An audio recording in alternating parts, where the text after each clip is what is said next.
يوم واحد فقط بعد اعتقال مادورو أكبر داعم البوليساريو في أمريكا اللاتينية، والكونغرس الأمريكي يضرب الجزائر بقوة غير مسبوقة. هل ينهار معسكر الدكتاتوريين الآن؟ التفاصيل ستفاجئك في هذا الفيديو. قبل أن نبدأ في التفاصيل لا تنسوا الاشتراك وفعل الجرس لكي يصلك كل جديد، واترك لنا تعليقا للتحفيز. أيها المتابعين الأعزاء، أهلا وسهلا بكم في حلقة اليوم.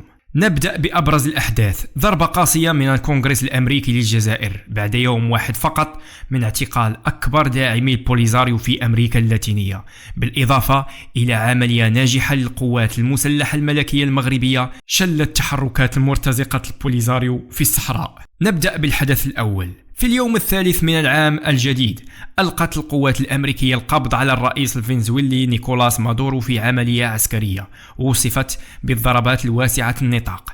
استهدفت مواقع في كاراكاس. هذه أول عملية من نوعها منذ غزو بنما عام 1989، وتأتي بعد ملاحقات مادورو بتهم ثقيلة مثل تهريب المخدرات والطحين الأبيض. مادورو الذي سيطر على أكبر منفذ نفطي في العالم كان أكبر داعم للبوليساريو في أمريكا اللاتينية، فقد استقبل زعيم ميليشياتها وعززه بوسام، وعاد المغرب ليلا ونهارا. سقوطه يعني ضربة موجعة للجزائر، خاصة مع سيطرة أمريكا على فنزويلا، مما يضعف الدول الريعية النفطية مثلها. هل يتذكر البعض محاولته منع تلاوة رسالة الملك المغربي في هايتي بعد زلزال 2010؟ هذه العملية الاستخباراتية المنسقة تجنبت حروبا مدمرة وأعادت التوازن في جنوب أمريكا لصالح الدبلوماسية المغربية البراغماتية.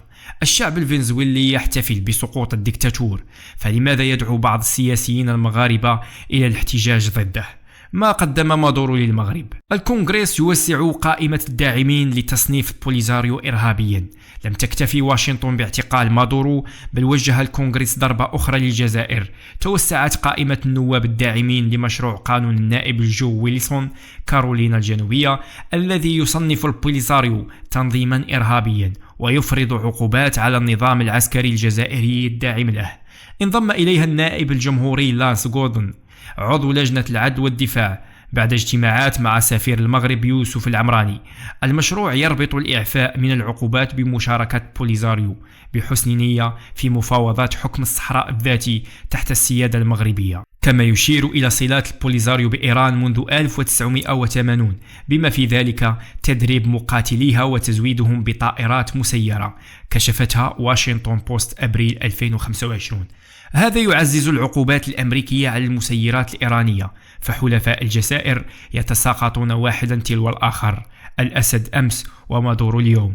وفيما يخص الحدث المغربي، الجيش يشل تحركات المرتزقة. في الوقت نفسه تمكنت القوات المسلحة الملكية من تحييد عناصر ميليشيات البوليساريو قرب الجدار الأمني عبر عملية جوية بطائرة مسيرة رصدت أجهزتها تحركات مشبوهة في المنطقة الحدودية، فأطلقت ضربة دقيقة عطلت مخططاتهم الأرهابية. رغم انشغال الجميع بكأس إفريقيا بالمغرب، بقي رجال مرابطون يقضون ليلا ونهارا يحمون الصحراء المغربية. تحية لهم من هذا المنبر. فالمغرب في موقف قوة، يدعم السلام لكنه حازم مع التهديدات. أيها الأصدقاء، الجزائر تخسر حلفائها تباعا، والمغرب يتقدم دبلوماسيا وعسكريا. إدارة ترامب تراهن على أحادية القطب، محذرة الدكتاتوريين. شكرا لمتابعتكم ودعمكم. تابعونا للمزيد من الفيديوهات الحديثة. إلى هنا نكون قد وصلنا إلى نهاية الفيديو. إذا أعجبكم لا تنسوا الضغط على زر الاشتراك وفعلوا الجرس لكي يصلكم كل جديد. دمتم في رعاية الله. نلتقي في فيديو قادم إن شاء الله.